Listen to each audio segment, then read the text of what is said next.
ഇന്ന് നമ്മുടെ എന്നാ പറയുന്നത് ചിക്കൻ കാശ്മീരി ചിക്കനും എല്ലാം റെഡി ആയിട്ടുണ്ട്. ഇനി അതിനൊരു എന്നാ പറയുന്നത് ലാസ്റ്റ് നമുക്ക് ഗാർണിഷ് ചെയ്യാൻ വേണമെങ്കിൽ കുറച്ച് മല്ലിയിലയും കൂടെ ഇടാം. അതൊക്കെ നമ്മുടെ ഇഷ്ടം. പിന്നെ ഈ പറഞ്ഞ പോലെ വിശേഷം പറഞ്ഞുകൊണ്ടിരിക്കുമ്പോൾ നമ്മുടെ ആനീസ് കിച്ചണിൽ ഒരു സ്പെഷ്യൽ ഗസ്റ്റാണ് നമുക്ക് വന്നേക്കുന്നത്. നമ്മുടെ ആനീസ് കിച്ചണിൽ വന്ന എല്ലാവരും നല്ല സ്പെഷ്യൽ ഗസ്റ്റാണ്. പക്ഷേ ഇന്ന് വന്നിരിക്കുന്നത് എന്നാന്ന് പറയാം, ഒരു ന്യൂ ജനറേഷൻ ഒരു യൂത്ത് ആക്ടറൊക്കെയാണ്. ശരിക്കും പേര് പറയുവാണെങ്കിൽ പേര് പറയാം. ആദ്യം ശരിക്കും അതിനേക്കാട്ടിലും എനിക്ക് പറയേണ്ടത് എന്നാ അറിയോ, ഇപ്പം നമ്മുടെ ഇറങ്ങിയില്ലേ the super duper hit movie എന്ന് നിന്റെ മൊയ്തീൻ എന്ന് പറഞ്ഞ് ഇറങ്ങിയ പടത്തിൽ ഒരു ശരിക്കും എന്നാ പറയുന്നത് പൃഥ്വിരാജിനോടും ഇമ്പോർട്ടൻസ് വരുന്ന ഒരു ക്യാരക്ടർ ചെയ്ത ഒരു യൂത്ത് തന്നെയാണ്. പേരെന്നാ ചോദിച്ചാൽ ആദ്യമൊക്കെ പേരൊക്കെ ഞാൻ ചോദിച്ചപ്പോൾ തന്നെ എനിക്ക് ഇച്ചിരി ഒരു പാടായിരുന്നു കേട്ടോ പേര് പറയാൻ. ടൊവിനോയും വൈഫ് ലിഡയും കൂടി നമ്മുടെ ഷോയിലേക്ക് വന്നിരിക്കുന്നത്. പിന്നെ എൻ്റെന്നല്ല ശരിക്കും ഏട്ടൻ തന്നെ ടൊവിനോയുടെ ഫസ്റ്റ് മൂവി എനിക്ക് തോന്നുന്നു ABCD ആണെന്ന് തോന്നുന്നു, പക്ഷെ എനിക്കറിയത്തില്ല. അത് നമുക്ക് ടൊവിനോട് തന്നെ ചോദിക്കാം. അതിനകത്ത് ഏട്ടൻ തന്നെ പറഞ്ഞിട്ടുണ്ട് ടൊവിനോയുടെ ക്യാരക്ടർ കണ്ടിട്ട് ഏട്ടൻ എന്നോട് ആദ്യം വീട്ടിൽ വന്ന് പറഞ്ഞേക്കുന്നത് എന്നാന്ന് വെച്ചാൽ നെക്സ്റ്റ് ഒരു നല്ല റേഞ്ചുള്ള ഒരു ആർട്ടിസ്റ്റാണ് ടൊവിനോ എന്ന് എന്നോട് വന്ന് പറഞ്ഞിട്ടുണ്ട്. അങ്ങനെയാണ് ഞാൻ സത്യം പറഞ്ഞ ടൊവിനോനെ ഫസ്റ്റ് അറിയുന്നത്. എന്തായാലും ഇനിയിപ്പോൾ നമ്മളിങ്ങനെ വർത്താനം പറഞ്ഞാൽ എന്നാക്കോ ടൊവിനോനെ എന്നാലാക്കാൻ പറയാൻ കാണും അല്ലേ. നമുക്ക് എന്തായാലും ആഹാരത്തോട് പോയി നിന്ന് നമുക്ക് വിശേഷങ്ങൾ അന്വേഷിക്കാം ഇല്ലേ. ടൊവിനോ ഒത്തിരി പറയാനില്ലേ? അതാ നമുക്ക് എന്നാ പറഞ്ഞ പിന്നെ എന്നാ ഇഷ്ടം. ഞാനിപ്പോ ടോവിനോട് ചോദിച്ചൊന്നുമല്ല കേട്ടോ ഇത് ഉണ്ടാക്കിയേ, പക്ഷെ എന്നാലും ഒരു സ്പെഷ്യൽ തരണ്ടേ. അപ്കമിങ് ഹീറോ ആണ് ശരിക്കും പറഞ്ഞ എൻ്റെ ഏട്ടനൊക്കെ പറയുന്നത്. നല്ല റേഞ്ച് ഉള്ള ഒരു ആർട്ടിസ്റ്റ് ആണ്. അങ്ങനെ ആവണം അല്ലേ.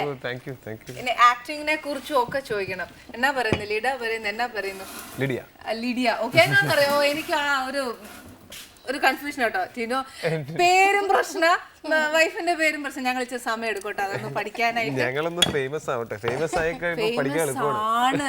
ഫേമസ് ആണ് മൊയ്തീൻ ആക്കിയില്ലേ.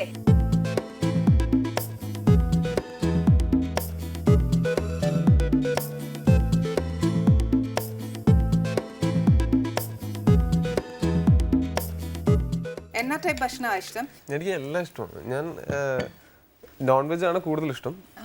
ഇന്നതെന്നില്ല, എനിക്ക് എല്ലാം ഭയങ്കര ഇഷ്ടമാണ്. വെജിറ്റേറിയൻ ഒക്കെ ഇഷ്ടമാണ്? വെജിറ്റേറിയനും ഞാൻ കഴിക്കും. നോൺ വെജും വെജും ചോദിച്ചില്ല. ജങ്ക് ഫുഡ്സ് ആണോ നാടൻ ഫുഡാണോ ഇഷ്ടം? അങ്ങനെ പറയാൻ പറ്റില്ല. നാടൻ ഫുഡും എനിക്ക് ഭയങ്കര ഇഷ്ടമാണ്. ഞാൻ എല്ലാ തരം ഭക്ഷണവും ട്രൈ ചെയ്യുന്നതാണ്. ഏറ്റവും കൂടുതൽ ഇഷ്ടം എന്ന് പറഞ്ഞാൽ ഞാൻ എനിക്ക് വീട്ടിൽ അമ്മ ഉണ്ടാക്കുന്ന ചിക്കൻ കറിയാണ് ഏറ്റവും ഇഷ്ടം. അല്ല, ഇപ്പൊ ഇടയ്ക്ക് കഴിക്കുന്നതനുസരിച്ച് വർക്കൗട്ട് ചെയ്യും. ചിലതിന് മസിലൊന്നും ആവശ്യമില്ലാത്തതാണെങ്കിൽ കഴിക്കൂല, വർക്കൗട്ടും ചെയ്യൂല, അങ്ങനെയാവും. എങ്കിലും ഓരോ ക്യാരക്ടറിനും ഓരോ ലുക്കും. ഇപ്പൊ ഞാൻ ചില ക്യാരക്ടേഴ്സിന് വേണ്ടി തടി കൂട്ടിയിട്ടുണ്ട്, കുറച്ചിട്ടുണ്ട്. അതുപോലെ ഫേഷ്യൽ ഹെയറിൽ നമ്മൾ എന്തൊക്കെ ചെയ്യാൻ പറ്റുമോ അതൊക്കെ ചെയ്തിട്ട് ഒരു ക്യാരക്ടർ മറ്റൊരു ക്യാരക്ടറിന് ഒരു രീതിയിൽ റിസംബിൾ ചെയ്യുന്ന ഒരു ആഗ്രഹമുണ്ട്. അത് കാരണം കൊണ്ടാണ് ചില നേരത്തെ റിസംബിൾ ചെയ്യുന്നില്ല എന്ന് ടൊവിനോ പറഞ്ഞില്ലേ. അത് ശരിക്കും എനിക്ക് തോന്നുന്നു ഫസ്റ്റ് മൂവി കഴിഞ്ഞിട്ട് 2-3 പടം അടുപ്പിച്ച് ചെയ്തപ്പോൾ എനിക്ക് തോന്നുന്നു പ്രേക്ഷകർക്ക് പോലും ഒരു കൺഫ്യൂഷൻ വന്നിട്ടുണ്ട് അല്ലേ. ഈ ടൊവിനോ ആണോ ആ പടത്തില്, ഇത് ആ പയ്യൻ തന്നെയാണോ ഇത് എന്നൊരു കൺഫ്യൂഷൻ വന്നിട്ടില്ലേ കഴിയുമ്പോഴേ ആൾക്കാർ ഒരു പുതുമുഖം, അടുത്ത പടം പുതിയൊരു പുതുമുഖം, ഇതാണ് നടന്നുകൊണ്ടിരിക്കുന്നത്. റെക്കഗ്നൈസ് ചെയ്തിട്ടേ ഇല്ല അല്ലേ. ഞാൻ ABCD സിനിമ ഞാൻ തിയേറ്ററിൽ ഇരുന്നിട്ട് ആദ്യ ദിവസം കാണുമ്പോൾ ഞാനപ്പോൾ ലുക്സ് പിന്നെയും മാറ്റിയിരുന്നു.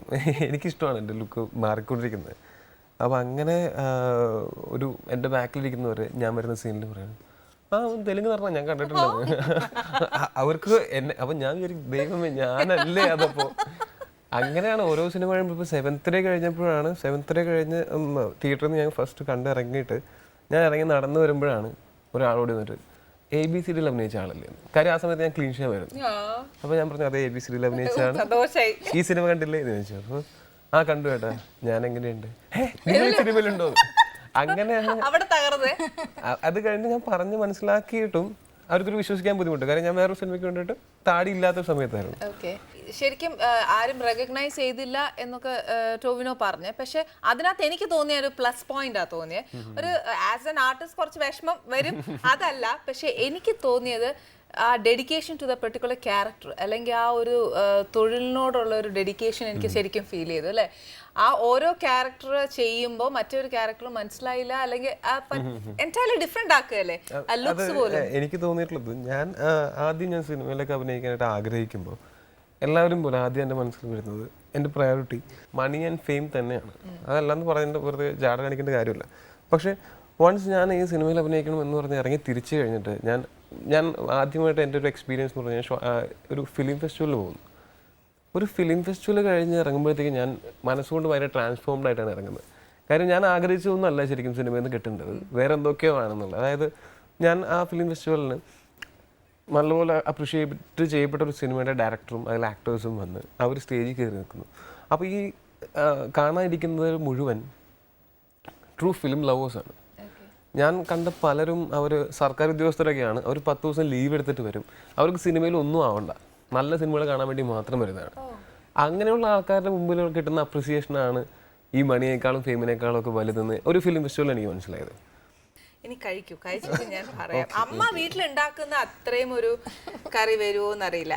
അല്ല, എനിക്ക് ചിക്കൻ എന്ന് പറയുന്നതിൽ അത് എങ്ങനെ വെറുതെ ചുട്ട് തന്നാലും ഞാൻ ചിക്കൻ അത്ര ഇഷ്ടം. അതെ, ചിക്കൻ ഉണ്ടാക്കി കൊടുക്കുന്ന ഏത് ഏറ്റവും ഇഷ്ടം? ഞാൻ അങ്ങനെ ഉണ്ടാക്കല് കുറവാണ്. വീട്ടിൽ അമ്മ ഉണ്ടാവുമ്പോ അമ്മ തന്നെയാണ് എല്ലാം ചെയ്യല്. മടിച്ചെന്ന് പറഞ്ഞാൽ സത്യമായിരിക്കും. അല്ലല്ല, പക്ഷെ കഴിഞ്ഞ ദിവസം ഉണ്ടാക്കിയിരുന്നു. അല്ല, സാഹചര്യം വരുമ്പോഴേ ഞാൻ ഉണ്ടാക്കാറുള്ളൂ. പിന്നെ വീട്ടിൽ അമ്മ ഉണ്ടാവുമ്പോ അമ്മ തന്നെയാണ് എല്ലാം മാനേജ് ചെയ്യാറ്. ടോവിനോ ആദ്യമേ ശരിക്കും ഫീൽഡിലേക്ക് അഭിനയിക്കണം എന്ന് പറഞ്ഞാണ് വന്നത്. പഠിച്ചതോ? ഞാൻ പഠിച്ചത് എഞ്ചിനീയറിംഗ് ആണ്. ഇലക്ട്രോണിക്സ് ആൻഡ് കമ്മ്യൂണിക്കേഷൻ എഞ്ചിനീയറിംഗ് ആണ് പഠിച്ചത്. ഞാൻ വർക്ക് ചെയ്തത് സോഫ്റ്റ്വെയർ എഞ്ചിനീയർ ആയിട്ടാണ്. പക്ഷേ ഇതിനോടൊക്കെ നമുക്ക് അതിനേക്കാളും എനിക്കിഷ്ടം കുക്കിംഗ് ഒക്കെയാണ്.